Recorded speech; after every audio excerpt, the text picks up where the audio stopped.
Hello everyone and welcome back to the English Learning Podcast. I'm Ethan and joining me today is my amazing co-host, Emma. How are you today, Emma? I'm doing great, Ethan. Hello to all our listeners. I hope you're all excited because today we're discussing a very important topic: how to speak English without pausing too much. That's right. Many English learners struggle with hesitation when speaking. They pause a lot, trying to find the right words, or they get stuck because they're thinking in their native language first, which makes their speech sound less natural. Exactly. Speaking smoothly and naturally is a big goal for many learners. But don't worry. In this episode, we'll share practical tips and exercises to help you reduce pauses and speak more fluently. So, if you've ever felt frustrated because your words don't come out fast enough or you keep stopping while talking, stay with us. By the end of this episode, you'll have some powerful strategies to think faster, speak smoothly, and sound more confident in English.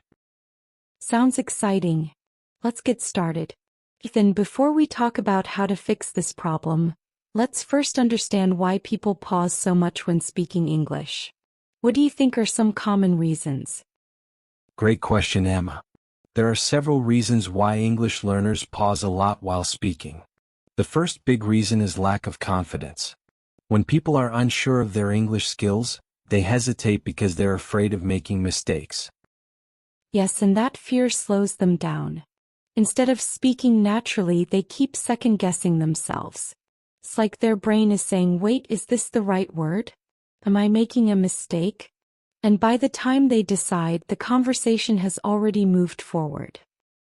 Exactly. Another reason is vocabulary gaps. Sometimes learners don't know the exact word they need, so they stop and try to find it. This makes their speech sound unnatural and broken. That's a big one. When your vocabulary is limited, your brain has to work extra hard to find words, and that creates more pauses. This is why expanding your vocabulary is so important. We'll share some tips on that soon. And let's not forget about overthinking. A lot of learners try to translate sentences from their native language into English while speaking. But English and other languages have different structures, so this slows them down and creates long pauses. Yes. Overthinking is a major fluency killer. Instead of speaking naturally, learners are stuck in their heads, trying to get every sentence perfect. But guess what? Fluency isn't about perfection. It's about flow. That's such a good point. And finally, some pauses happen because of nervousness and pressure. When people feel nervous, especially in conversations with native speakers, they freeze and forget even the words they do know. Oh, I see this all the time. When people feel pressured, their brains don't work as fast. That's why confidence-building exercises are so important. And don't worry, we'll share some of those today. So, to summarize, the 4 biggest reasons people pause while speaking English are: lack of confidence, vocabulary gaps, overthinking and translating, nervousness under pressure. Exactly. And now that we understand the problem, it's time to fix it. Let's move on to the most exciting part: techniques to reduce pauses and speak fluently. Ready, Ethan? Absolutely. Now that we know why people pause when speaking, let's talk about how to fix it. Emma, what's the first technique to reduce pauses? One of the best techniques is thinking in English instead of translating. Many learners translate sentences in their heads before speaking, and that slows them down. Instead, try to think directly in English. That's a game changer. If you always translate from your native language, your brain has to do double the work. First forming the sentence in your language, then changing it to English. That takes time and creates pauses. Exactly. A great way to practice thinking in English is to describe what you see around you in simple English. For example, if you're walking outside, you can think, "The sun is shining, the weather is warm, I see a dog running." This trains your brain to process thoughts in English naturally. I love that. Another useful technique is using filler words. Now, I know some people think fillers are bad, but native speakers use them all the time to keep the conversation flowing. That's true. Filler words like well, actually, so, they give your brain a second to think without creating an awkward silence. Instead of pausing completely, you can say, well, I think it's a good idea, or, I really like that movie. Great point. Here's another powerful technique, shadowing. Have you heard of this, Emma? Of course. Shadowing means listening to a native speaker and repeating what they say immediately, like an echo. It forces you to speak quickly and smoothly without pausing. Yes.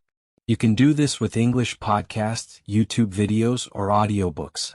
Just play a sentence, pause, and repeat it exactly the same way. Over time, your brain will get used to speaking without hesitation. That's such a good exercise. And here's one more tip. Don't aim for perfection. Many learners pause because they're afraid of making mistakes. But in real conversations, mistakes are okay. Absolutely. The goal is to communicate, not to be perfect.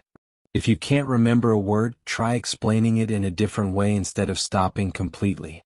For example, if you forget the word refrigerator, you can say the machine that keeps food cold. That's a great strategy. So to recap, here are 4 techniques to reduce pauses. Think in English, not your native language. Use filler words to keep the flow. Practice shadowing with native speakers.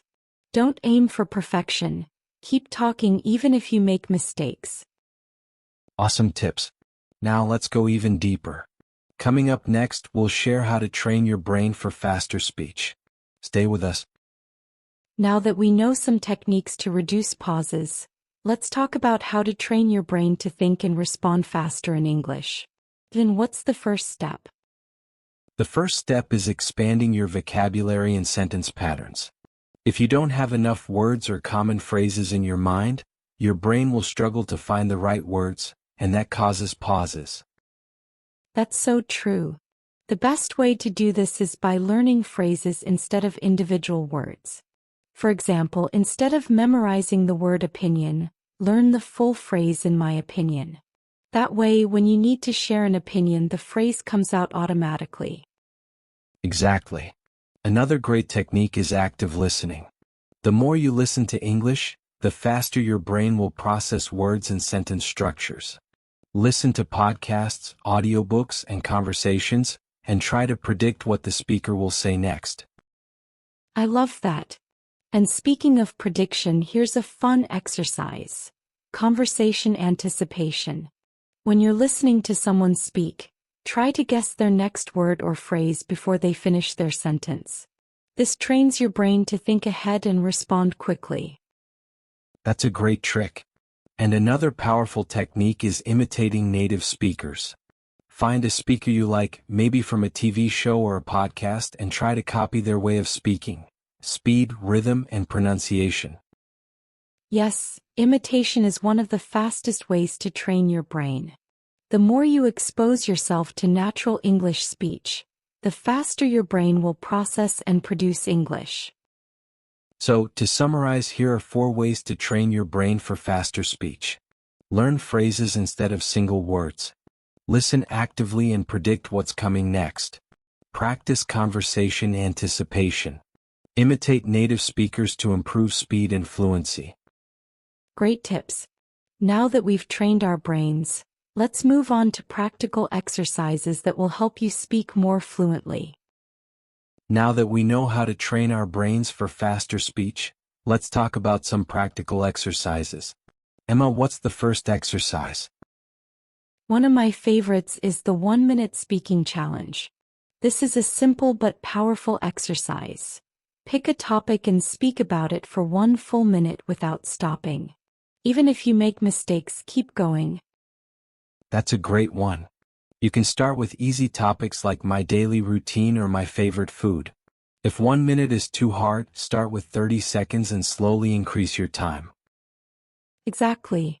Another great exercise is story retelling.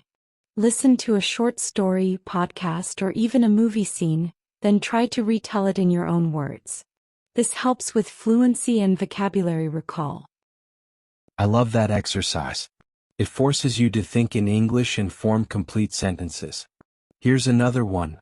Speed conversation practice.